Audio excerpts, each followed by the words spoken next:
Okay, welcome everybody to our kind of strange video recorded lectures. Hopefully, you all enjoy and it's not too terribly boring. Today, our lecture is Broadened Horizons, the Quest for China and the Discovery of the New World.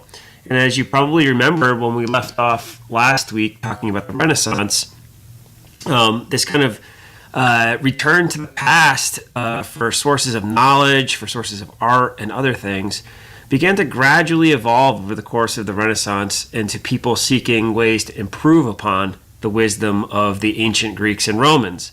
And today we're going to see one of the consequences of that as a bunch of different factors, numerous factors come together to push the Europeans to search for new routes to trade, especially to the kind of mythical idea of China. So the key questions for today are: what were the forces that drove Europeans to attempt to circumvent the Muslim world? What factors allowed Portugal to begin the expansion of Europe? And how did encounters in Africa and the New World promote change for all cultures involved? So as we already kind of highlighted over the last few weeks, the relationship between Europe and the broader world around the 1300s and 1400s was one of a mixture of kind of fascination but also fear. Trade, across the Silk Road had brought tremendous wealth to parts of Italy and other parts of Europe, had connected Europe to the wider world of the Far East for the first time, and that brought both good things and bad things, the Black Death being probably the worst.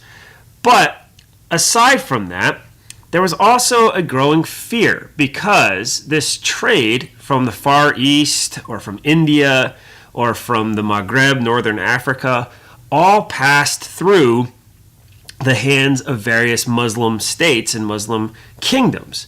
Now, this was not always a negative thing, not always a negative relationship between Europeans and the Muslim powers, but by and large, these different states considered, the European states considered these Muslim kingdoms to be, rivals, if not enemies. And this only got worse over the course of the 1400s as the growing power of the Ottomans began to really challenge Europe, especially in the eastern part of Europe, but eventually even in the central part of Europe. Now, this gave Christians in Europe a sense that they were being surrounded by enemies, as well as feeling that by doing business with the Muslim world, they were actually helping their enemies. They were providing wealth to their enemies. The great crusades of the Middle Ages had kind of failed to permanently turn this tide. The War of Reconquest in Spain, known as the Reconquista, had the unintended consequence of pushing displaced Muslim armies into piracy in the Mediterranean world, further complicating trade.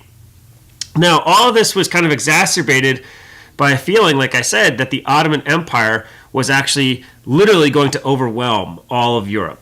So there was a sense of impending doom that fueled European imaginations by the end of the 1300s and into the 1400s. This kind of way, this dream that began to fill in this sense of doom was maybe there's a way to get around these enemies. Maybe there's a way to circumvent this Muslim world, that we can have access to these great sources of trade that are enriching our enemies without having to do business with our enemies. This way of maybe turning the tide on our enemies, the Ottomans or the various pirates of the North Africa and things like that. Now, one of the myths that began to kind of emerge at this time was this kind of older myth that probably grows out of Marco Polo's stories about traveling into the Far East. This idea that there is somehow this kind of great Christian empire on the other side of the Muslim world. The person associated with this myth comes to be known as Prester John. He's supposedly this Christian emperor that lives on the far side of the Muslim world, and if only Christians from Europe could reach him, they could form some kind of trade partnership and some kind of alliance to actually save Europe from this overwhelming force of the Ottomans. Now, these dreamers believed that reaching Prester John was therefore the salvation of Europe. But to more realistic thinkers, the same journey to the Far East could have a lot more practical impact on Europe's fortunes.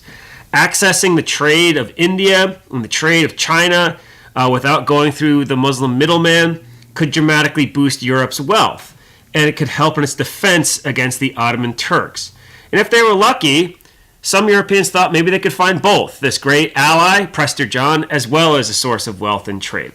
So it's this kind of fear of encirclement and this desire to reach India and China that's going to actually push Europeans to advance scientific knowledge and transportation technology to find a seaborne route around the Muslim world. Now, before I move on, we talked about these maps last week. They give this; these maps give this sense of kind of not only being encircled by scary forces, but the amazing riches that could be found in the Far East. And so this is the idea that Europeans have, that they're hemmed in, but perhaps there's a way to escape this encirclement. Now, the fear that's driving a lot of this, before we move on to the process of exploration, comes from the fact that the Ottoman Empire had expanded amazingly quickly from its kind of humble beginnings in the early 1300s. It had been used by the Byzantines. The Ottomans had been used by the Byzantines as mercenaries in their various civil wars, and they had gradually gained stronger and stronger footholds around Anatolia, and then even crossed over into what we would call the Balkans today. Now, this process only accelerated in speed as the Ottomans began to defeat various Christian rulers. They defeated the Byzantines in many battles, leaving the Byzantines in control of basically just Constantinople. And then they turned turned their attention up into what today we would call Serbia, Bulgaria, and other places like that. Here we have a depiction of the Battle of Nicopolis in 1396, in which the Ottomans defeat a coalition of Christian powers and seize most of Bulgaria and parts of Serbia all at one stroke. So there is this sense that this kind of wall that the Byzantine Empire has always been, that has protected Central Europe from invasion, has been breached. That the Ottomans are inside the wall, they're inside the gates, and there's very little that can stop them from sweeping up into Central Europe, taking Vienna, and then maybe beyond. Now, this sense of anxiety about the Ottoman power only increases in 1453, when they finally conquered the great Byzantine capital of Constantinople. This is kind of a dramatic event in the minds of many Europeans, although Western Europeans have never really considered the Byzantines to be their friends. They have long thought of Constantinople as this great Christian city. And now that Constantinople has been taken by the Ottoman Turks, there is this kind of sense of dread that if this great, great, great fortress of Constantinople could not withstand these Turkish invaders, then what chance did the rest of Europe have? And now, not only that, it has more than symbolic value as well. Constantinople has long served as this kind of gateway for trade into Europe. The Venetians and Genoans of Italy had trading bases in Constantinople from which they could access some of the trade coming from the Far East. So losing Constantinople is a symbolic but also a very practical problem for the rest of Europe. It makes trade much more difficult, and it is this kind of symbolic loss of a great Christian city, a defensive position from which Christianity could defend itself, and all sorts of things like that. So it's in this context that we have to understand the European desire to reach India and China. This kind of great, overwhelming fear that the Turks would eventually sweep into Central Europe, would eventually conquer the Holy Roman Empire, possibly France, that this could be the end of Christendom. Now, that's a bit dramatic, and not everyone believed that, but important people did. And this is kind of the prevailing attitude that existed in, say, the early 14 to mid 1400s. So, if you don't want to continue enriching the Turks by trading with them, if you don't want to keep giving money to your enemy who is on the verge of conquering you, how do you access the riches of China and India without trading with the Turks and other Muslim powers? Well, this remained a pretty open question until one small state in Europe began to develop some interesting ideas. And this state was Portugal. Portugal was in many ways an unlikely contender to lead Europe's expansion across the globe. For one thing, it's very small. It's stuck right on the end of the Iberian Peninsula. It's kind of mountainous and straddled along the Atlantic coast. Its population in the 1400s is only about 1.5 million compared to its larger neighbor, the lands that would become known as Spain, which had about 10 million. And another thing is that Portugal was very poor. There wasn't really a lot of good arable land for growing crops. It meant that, most people in Portugal would have been considered quite poor by other European standards. Even Portuguese nobility was considered to be relatively poor compared to their other European brethren. But Portugal did have some pretty positive advantages that ideally situated it for its exploratory role that it was going to play. For one thing, it has a huge coastline along the Atlantic Ocean. Since there's very little good land, a lot of people had to make their living by being fishermen. This gave Portugal a huge supply of able seamen and knowledge of how to navigate in the Atlantic Ocean. These fishermen would sail out far to the Atlantic Ocean and learned all of the currents and things like that. Now, ironically, Portugal's land poverty had another positive impact in that the country was heavily reliant on trade. Even some of the most basic commodities like grain had to be imported. One cheap place to get these goods was Morocco. Morocco was also a source of other fantastic luxuries, most importantly gold, that had been shipped across the Sahara Desert from the great gold mines of the Malian Empire in West Africa. But in participating in this trade, the Portuguese were stuck with the same problem that other Europeans had with the Turks. In order to get the goods that they wanted, they had to enrich their enemies, the Moors. Now, the first step in solving this problem took place in the year 415, when the Portuguese conquered the trading port of Quetta. Here's a picture of Quetta. And the conquest of Quetta taught the Portuguese two things. Quetta was located on the northern shore of Morocco and the Mediterranean Sea, and the Portuguese thought that by conquering it, they could directly access more of this trade that they had previously been giving to their enemies. But they learned a couple of valuable lessons in this process. The first was that through maintaining a powerful navy, they could actually control coastal ports against a powerful enemy. Quetta, as you can see here, is heavily fortified right along the coast. Even if a large army besieges Quetta, if you've got a strong enough navy, you can continue to resupply the city and you can continue to hold the city, even far away from your homeland. Now, the second thing that the Portuguese learned was that the end point of these great trading routes of Mali and the Middle East, like Quetta, even if the Portuguese were able to take them, it was a way of hopefully, maybe cutting out the Muslim middleman. Now, through discussions with some of the traders that came across the Sahara Desert, the Portuguese learned that much of the gold and many of the other products that they desired actually came from non-Muslim lands on the other side of the Sahara Desert. So this led to questions about whether a route could be found to get directly to the source of supply and cut out all of the Moroccan middlemen. Because even though they controlled Quetta, they still had to trade with Muslim traders, right? So maybe if we can get directly to the source, we can cut out this kind of trade with our enemy. Now, any route around the Muslims in North Africa would entail sailing around West Africa.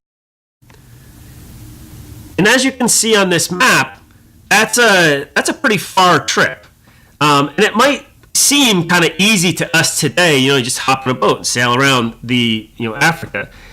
The Atlantic Ocean along the coast of West Africa is notoriously difficult. There's shifting winds, difficult currents, and unpredictable weather. Now, the Portuguese could only rely upon the skills of their native fishermen and sailors, but that would only get them so far.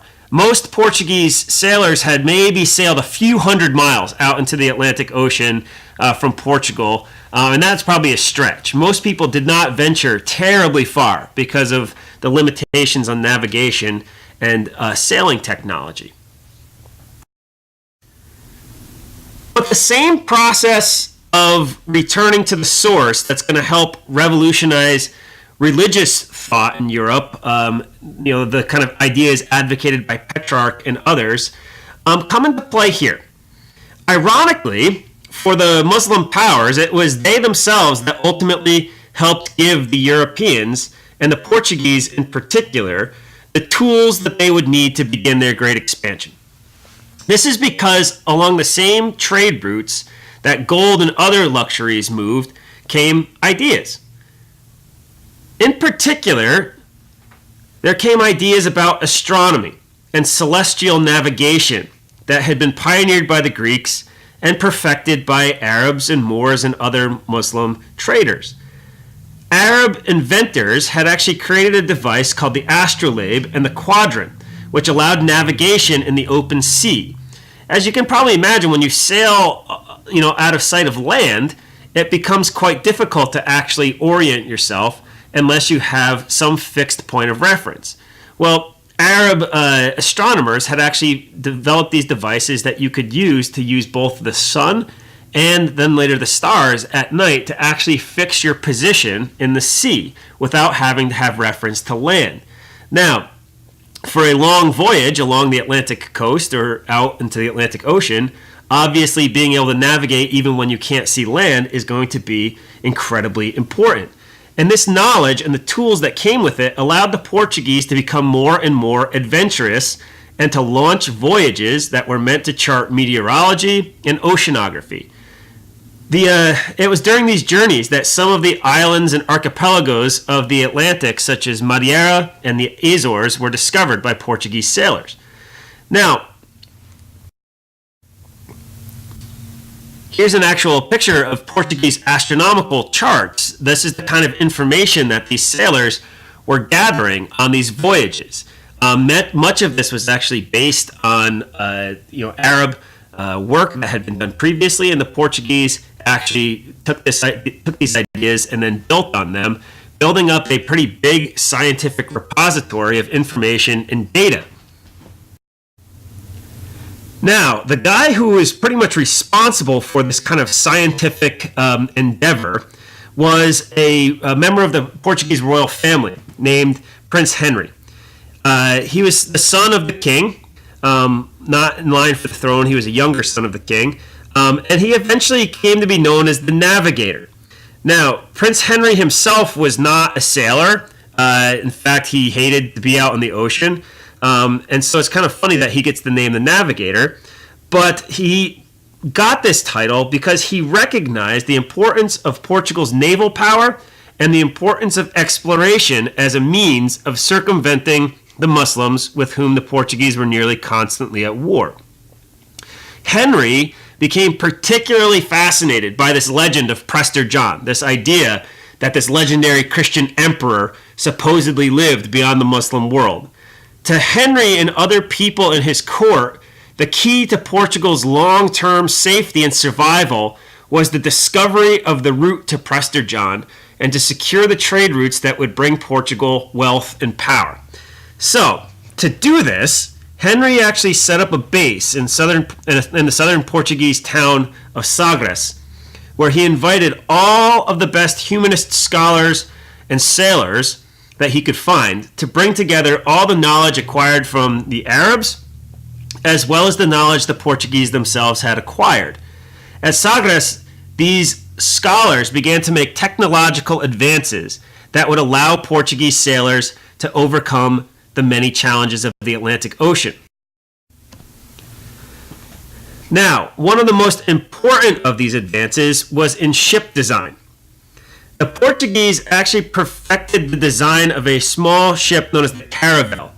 It is small, but it's extremely maneuverable, and it had between 2 and 3 masts. And of particular importance, this is kind of technical, and I don't really understand exactly why this is the case, but just take my word for it. The most important of these sails was the forward sail, known as the lateen sail. Now, again, I don't know exactly why, but using this type of sail, you could apparently tack into the wind. That meant that if the wind was blowing directly at your ship, most normal square sails would mean that you were basically stuck until the wind shifted in your favor. You need the wind behind your back in order to propel the ship forward. Well, with these lateen sails, you could actually tack into the wind, which basically means you could make a zigzag pattern and sail into the wind. Now, this obviously gives you a huge advantage because the tricky winds off the coast of Africa and the Atlantic Ocean oftentimes change directions and swirl around, and a normal, typical European ship would have probably gotten stuck or even perhaps foundered and sunk in these kind of shifting winds.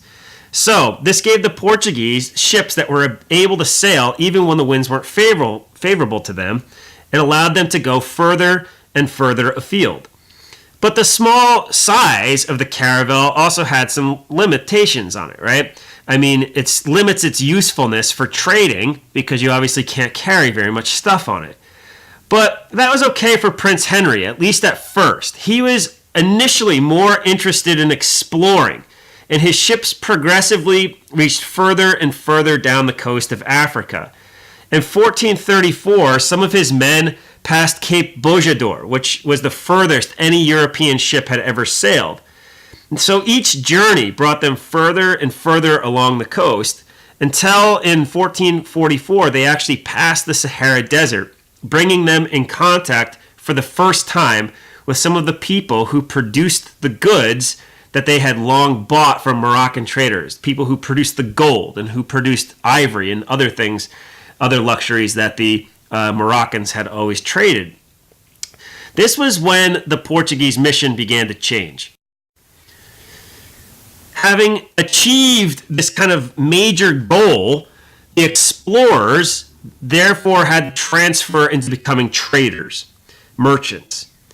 Sometime between 1444 and 1446, Portuguese captains brought back the first cargo of what was to become one of their most lucrative commodities, African slaves.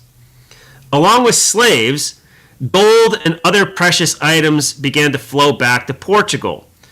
To secure this trade that they had all of a sudden access, the Portuguese took a page out of the old playbook. They followed the example of Quetta in northern Morocco. They would build fortified ports along the coast of Africa where they could meet with local people and exchange goods.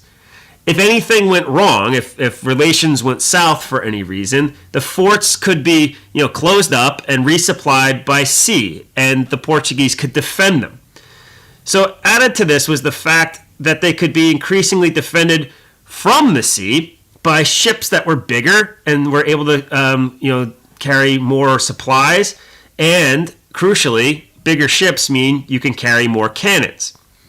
By the time Henry the Navigator died in 1460, the Portuguese had reached the area that is today known as Sierra Leone, kind of at the very southern tip of that western kind of bulge in Africa.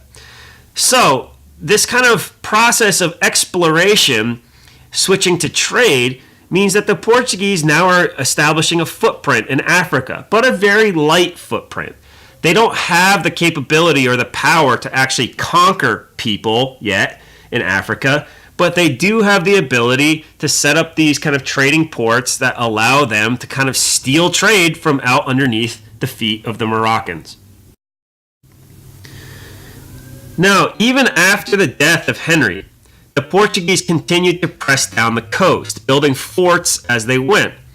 Along the way, they encountered many African groups and tribes that had never met Europeans before.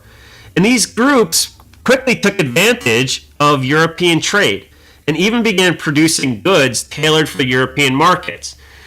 This picture here is a great example of this. This comes from what today we would call Benin, a country in kind of the southern part of West Africa. And you can see that this is an ivory salt shaker, and obviously made specifically for the Portuguese market, because it's got a bunch of Portuguese guys on it with their crosses around their neck and their European-style clothing and weapons. And up on the top there, you even have a ship.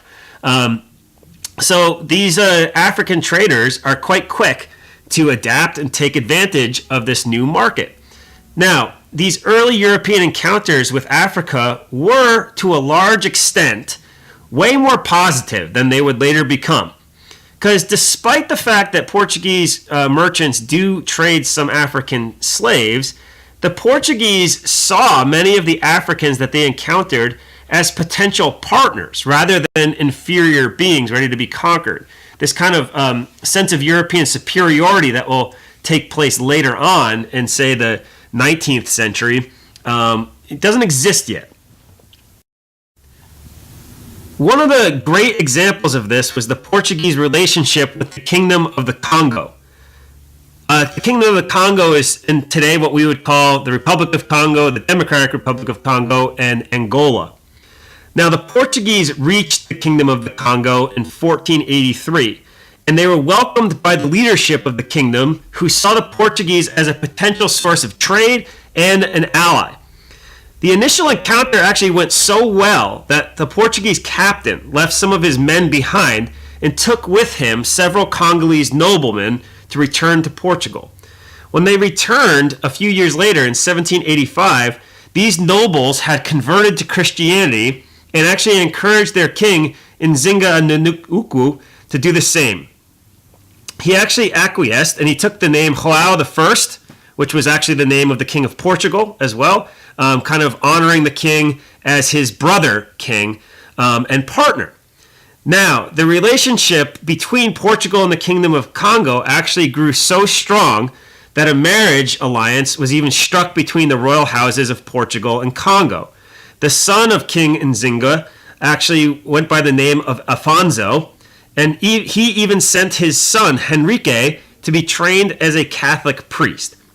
Henrique was ordained as a priest in the year 1518 and returned to Congo in the year 1520 to become the bishop there, the Catholic bishop there. This is pretty extraordinary when you think of later European-African relations. And in fact, this Bishop Henrique was actually preparing to attend the major Catholic Council of Trent in 1521 when he died. So, you know, in the context of later European history, this is remarkable. You have an African royal family marrying into a European royal family, an African man becoming a bishop of the Catholic Church hundreds of years before the next one is actually ordained.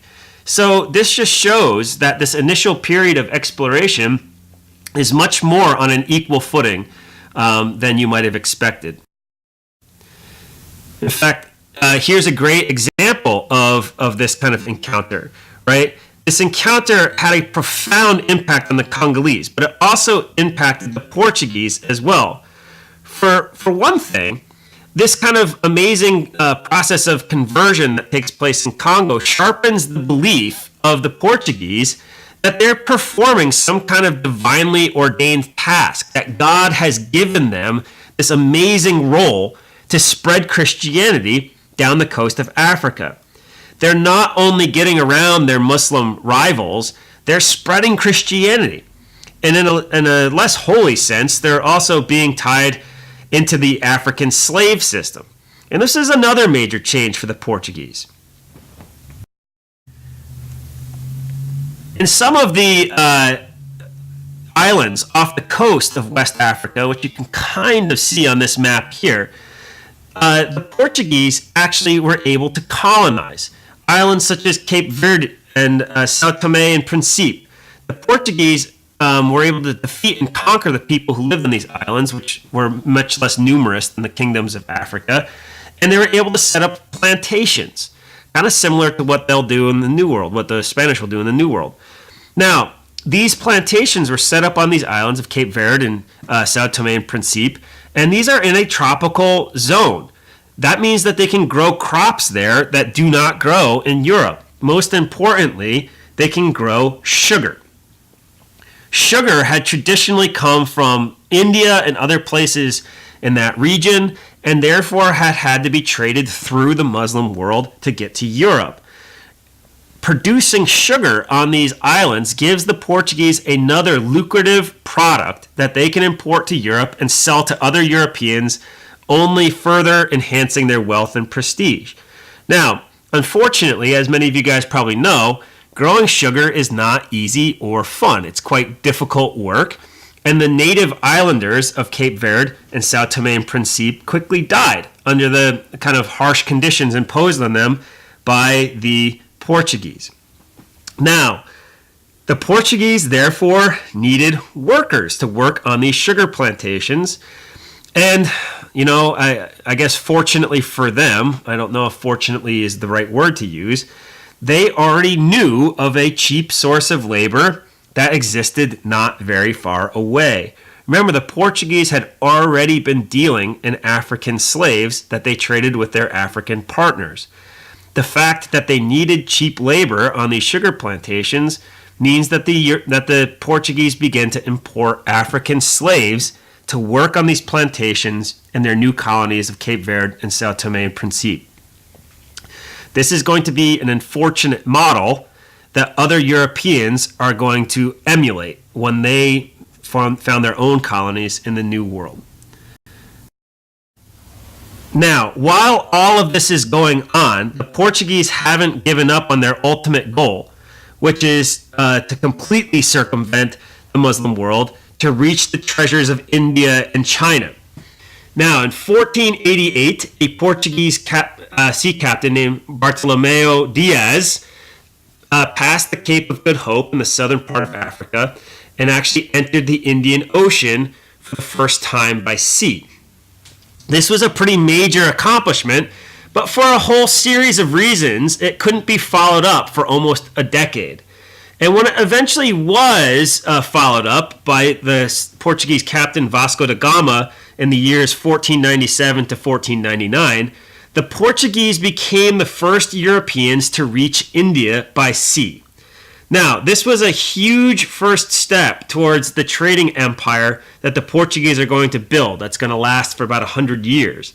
And this voyage fulfilled the ultimate goal of the Portuguese and won them great esteem throughout Europe. This was an amazing accomplishment, and although other traders had reached India by land before, this sea route obviously did not involve having to trade with any of the Muslim rivals that Europe desperately wanted to avoid. Now, this tremendous triumph in 1498, when da Gama actually lands in India, was slightly tempered. It was slightly tempered by the fact that another major discovery had happened between 1488, when Diaz enters the Indian Ocean, and 1498, when da Gama reaches India. And that is a little discovery being made by a guy named Cristoforo Colombo, or Christopher Columbus, as we call him. Now, being the center of exploration, sailing technology, and the like, Portugal had attracted sailors and traders and adventurers from across Europe. One such character was the son of a minor merchant family from Genoa in Italy named Christopher Columbus. Columbus had made a living as a small-time sailor and trader, but eventually ended up living and working with his brother in Lisbon, Portugal. There, Columbus actually read widely on a whole bunch of matters of astronomy, oceanography, and geography. He was self-taught, which in many ways actually helped him buck the intellectual consensus of Portugal. He used the Bible and other texts, and Columbus began to believe that the general idea that people had about the size of the earth was wrong. Columbus began to believe that by sailing west, Europeans could actually reach India and China much more quickly than the Portuguese plan of sailing around Africa. Now, just to be clear, the old kind of myth that Columbus thought that the world was round and everyone else thought that the world was flat is pretty much wrong. Most of the Portuguese sailors and astronomers recognized that the world was round, and they actually had a pretty accurate estimate of how big the world was. That's why they thought that if you sailed west, you would sail into the middle of a gigantic ocean. They thought the Atlantic Ocean, went all the way to China.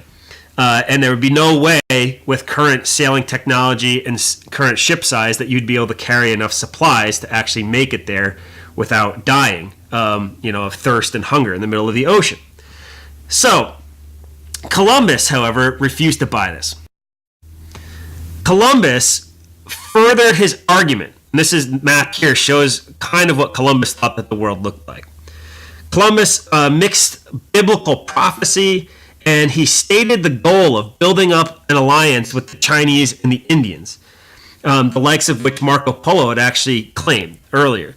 He thought that the great Khan, the great king, emperor of China, was obviously a Christian, based off of what Marco Polo had said.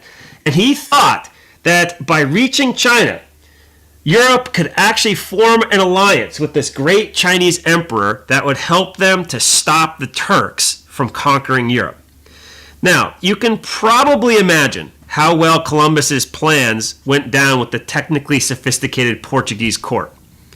The Portuguese, as I said, had a pretty accurate view of how big the Earth was, and they argued that Columbus was an idiot. Had there been no North and South America, they would have been completely right. But Columbus refused to give up. Instead, he sought out alternate sources of funding, and he approached the leaders of Portugal's Iberian rivals, Ferdinand and Isabella, the king and queen of Castile and Leon, the two countries that would soon form to become Spain. Now, it was pretty fortuitous timing for Columbus. Queen Isabella's forces had just finished a long series of wars known as the Reconquista, by conquering the last Muslim stronghold in Spain, known as Granada, in the year 1492. Columbus's vision of building a large anti-Muslim alliance struck a chord with Ferdinand and Isabella, who had basically spent their lives fighting the Muslim powers of Spain on this, what they considered to be a crusade. Now, it was also fortuitous in the sense that by conquering the great city of Granada, Isabel and Ferdinand were also flush with cash. They had tons of money.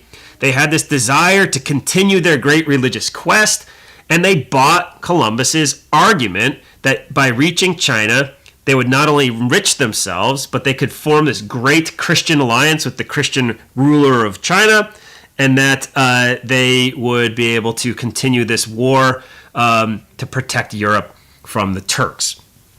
Now, most of you know the rest of the story. Columbus set sail going west, but far from reaching China or India, he actually ended up in the Caribbean. Well, this didn't faze Columbus, who soon named the inhabitants that he bumped into Indians, and some others who he figured, when he sailed and landed further north, he figured these people must be Chinese. They must be followers of the great Chinese Khan, and so he called them cannibals or cannibals.